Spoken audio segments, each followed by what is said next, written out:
Ishaq bin Zafi, ahli sejarah dari Yahudi, dalam bukunya menyebutkan bahwa Wahabi adalah bagian dari sekte-sekte pecahan Yahudi sendiri. Ini adalah fakta yang tidak terbantahkan sampai sekarang.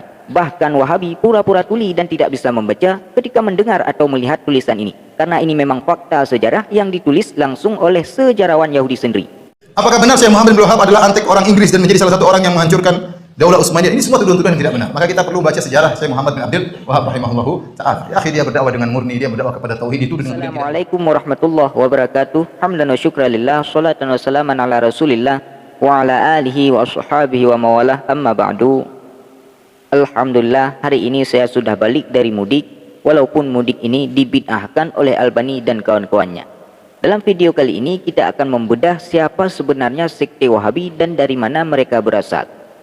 Baik Sobat Tuarul yang dimuliakan Allah, ada berita menarik dalam buku ensiklopedia yang ditulis langsung oleh sejarawan Yahudi, yaitu Ishaq bin Zafi, yang berjudul tentang sekte-sekte Yahudi yang giat menyiarkan ajaran mereka, dalam bukunya halaman 232 yang diterbitkan penerbit Yahudi di Amerika tahun 1957 dan dicetak ulang pada tahun 1961 dengan tema sekte-sekte Yahudi.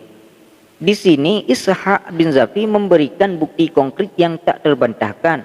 Dalam buku ini disebutkan, wa nasyara Ishaq bin Zafi rais sabiq li daulatil yahudiyah muqtasibatil Palestin kitaban anin dunamah bil ibraniyah. Mantan presiden negara Yahudi yaitu Ishaq bin Zafi, sang penjajah Palestina, dia menerbitkan sebuah buku tentang Dunamah, salah satu sekte Yahudi, dalam bahasa Ibrani. Kemudian diterjemahkan ke dalam bahasa Inggris oleh seorang berkebangsaan Yahudi bernama Ishaq Ibadi.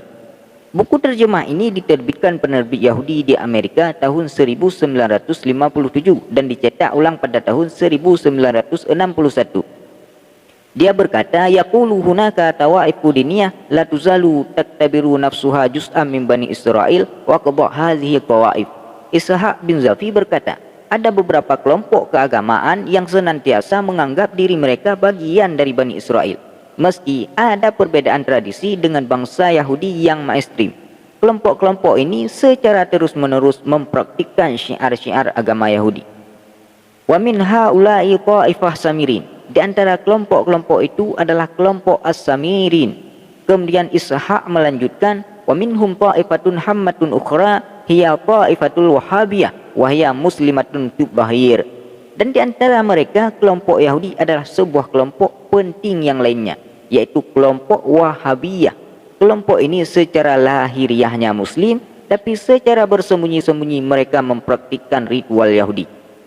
Nah, ini yang buat pengakuan langsung dari sejarawan Yahudi sendiri. Dan sampai sekarang tidak ada satu Wahabi pun yang bisa membantah bukti fakta sejarah tersebut.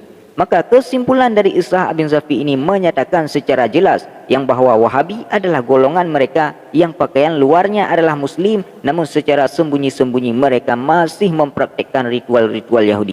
Inilah tinta emas tulisan sejarawan Yahudi yang tidak bisa dibantah oleh Wahabi sampai sekarang. Dan sampai kiamat pun mereka tidak akan bisa membantah ini.